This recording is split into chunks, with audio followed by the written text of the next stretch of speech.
So we're going to do like a quick recap about the child developmental process. Okay, I could be wrong. Socially, that means that they are able to interact with other persons of their peers. That would be my answer for that. Speak on the cognitive, I would say like cognitive deals with how each child thinks, their way of thinking or their way of processing knowledge their own way.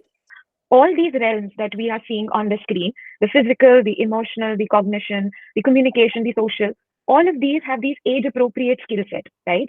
So we've observed that due course of time, a child is constantly in an active learning process.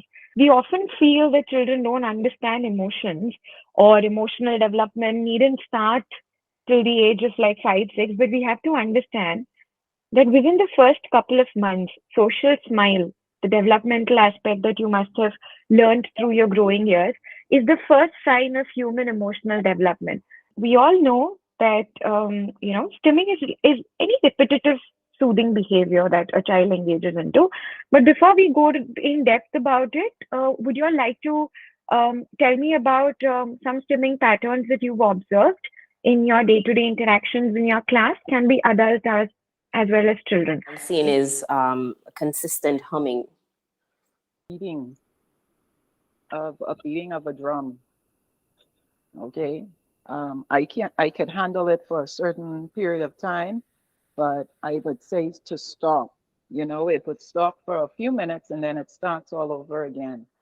So we all know that the sensory system has the visual input, the auditory input, tactile, that is the touch, vestibular and proprioception, that is how your body moves, the balance, the coordination, and then is the sense of your intrinsic organs, right?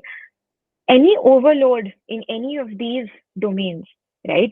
Imagine like a system getting haywired or dysfunctioned, right? Leads to these repetitive patterns. Now the summary of you have visual stimming, you have oral stimming, none where the child is chewing or constantly doing this. Vestibular is when they're trying to move around continuously or they're taking circles. Auditory is like you all said that there's like this constant humming, repeating of the same sounds again and again. Tactile is when they like touching, coming and hugging, taking things and rubbing it around on their body or scratch, rubbing their palms, rubbing their feet again and again.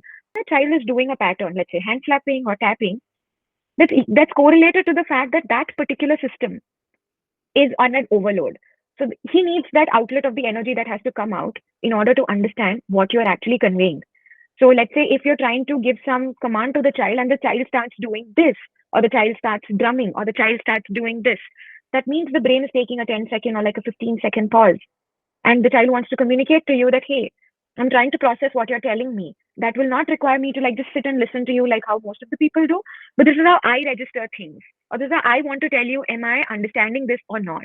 Right? You encounter a situation, pause and ask yourself, why is the child doing what he's doing? There has to be less clutter, less visual distractions in the class, spaced out, right? Not too many colors all at once because that just overloads the kid with like a lot of information. Then you need to have a lot of fidget tools. So remember, fidget tools are not toys. They are tools that are given when the child is experiencing a sensory overload.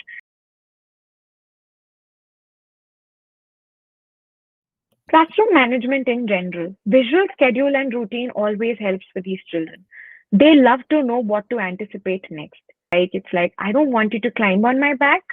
Can you sit? Can you sit on my lap instead? You have to give. Let's say if you're addressing a problem, you have to give a solution as well. You can't just say no to it. You have to be like, who's going to do it first?